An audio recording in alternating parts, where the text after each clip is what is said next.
സ്കൂളിൽ രാവിലെ തിരക്കായി പോയി. രാവിലെ ഒരു 6:45 പോയിട്ട് പിന്നെ ഒന്നും ഞാൻ വിളിച്ചു ഇൻ്റർവെല്ലിന് വന്നിട്ട് കഴിക്കാമല്ലോ എന്ന് എത്തി പോയപ്പോഴത്തേക്കും ഇൻ്റർവെല്ലിന് വരാൻ പറ്റിയില്ല കേട്ടോ. അപ്പോൾ എൻ്റെ ഫ്രണ്ട് എനിക്ക് ഫുഡ് കൊണ്ടുവന്ന് വന്നു.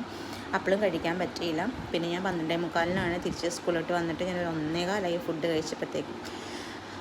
അപ്പോൾ പരവേശം കൊണ്ട് ഈ കഴിക്കുന്നതെന്ന് വെച്ചാൽ മാൽദീവിയൻ റോഷി. പിന്നെ എനിക്ക് ഇഷ്ടമുള്ള മാൽദീവ്സിലെ നമ്മളുടെ മസാലയൊക്കെ അരച്ച കറിയുണ്ട് കേട്ടോ. സ്പൈസി ഒന്നും അല്ല കേട്ടോ. അതും പിന്നെ ബേക്ക് ബീൻസ് ടിന്നിൽ കിട്ടുന്ന ഒരു പ്രോസസ്ഡ് ഒരു ഫുഡ് ഉണ്ട് കേട്ടോ.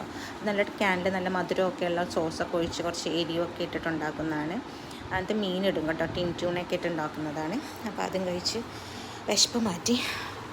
ഇഷ്ടമുള്ളതാണെങ്കിൽ ഇങ്ങനെ ഇരുന്ന് തിന്നും കേട്ടോ. അത് കഴിഞ്ഞ് കുറേ കഴിഞ്ഞപ്പോഴത്തേക്കും 4:30 ആയപ്പോഴത്തേക്കും പിന്നെയും വിശന്നപ്പോഴത്തേക്കും ശ്രീലങ്കൻ റൈസ് ഉണ്ടായിരുന്നു. അത് വേവിച്ചതും കുറച്ച് മോരും വെണ്ടയ്ക്ക മെഴുക്ക് വരട്ടിയും മുട്ടയും കൂട്ടിയിട്ട് ഉച്ചക്കത്തെ ഫുഡും കഴിച്ചിട്ടോ. അപ്പോൾ ബ്രഞ്ച് ഓൾറെഡി കഴിച്ച് കഴിഞ്ഞിട്ടാണ് പിന്നെ ഇത് കഴിക്കുന്നത്. അങ്ങനെ ഇങ്ങനത്തെ ദിവസം പോയി. ചില ദിവസങ്ങൾ ഇങ്ങനെയാണ് കേട്ടോ.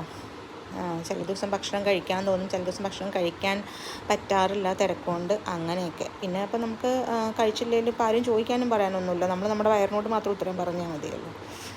പിന്നെ മഴയൊക്കെ ആണെങ്കിൽ നമുക്ക് നല്ലോണം വിശപ്പ് തോന്നും. അന്നേരം എന്തെങ്കിലുമൊക്കെ കഴിയും. ഈ കാണുന്നത് ട്യൂണയുടെ പീസസ് ആണ് കേട്ടോ. ട്യൂണ എന്ന് വെച്ചിട്ടുണ്ടെങ്കിൽ സ്മോക്ക് ട്യൂണ കുഞ്ഞു കുഞ്ഞു കഷ്ണാക്കിയിട്ട് ഇങ്ങനെ പുഴുങ്ങിയിട്ട് ഉണക്കിയെടുത്തിട്ട് അതിങ്ങനെ വെച്ചേക്ക് നമ്മൾ കുടമ്പുളിയൊക്കെ പുഴുങ്ങണം, എന്താ ഉണക്കണ മാതിരി. എന്നിട്ട് അതിനെ കറി ഉണ്ടാക്കുമ്പോൾ ഇതുപോലെ കുഞ്ഞു കുഞ്ഞു കഷ്ണാക്കി മുറിച്ചിട്ട് വെള്ളത്തിലിട്ട് കുതിർത്തിട്ട് കറിയുടെ കൂടെ ഇടുവേ. നല്ല ടേസ്റ്റാണ് കേട്ടോ അത് കഴിക്കാനായിട്ട്. പച്ചമീൻ കഴിക്കുന്ന ഒരു ഇതും നമുക്ക് ഇതുപോലെ കഴിക്കുമ്പോൾ കിട്ടുകയില്ല. പിന്നെ ഇപ്പോൾ ഞാൻ കാണിച്ചെന്ന കറിക്കകത്തില്ലേ മസാലക്കറി, അതിനകത്തും മീൻ ഇട്ടിട്ടുണ്ട്. പക്ഷെ എന്നാലും ഒരു ടേസ്റ്റ് വ്യത്യാസവും ഇല്ല കേട്ടോ. എനിക്ക് ഭയങ്കര ഇഷ്ടമാണ്. പിന്നെ നമ്മളുടെ ശ്രീലങ്കൻ റൈസ് ആയതുകൊണ്ട് പിന്നെ പറയേണ്ട ഒരു ടേസ്റ്റും ഇല്ലായിരുന്നു കേട്ടോ.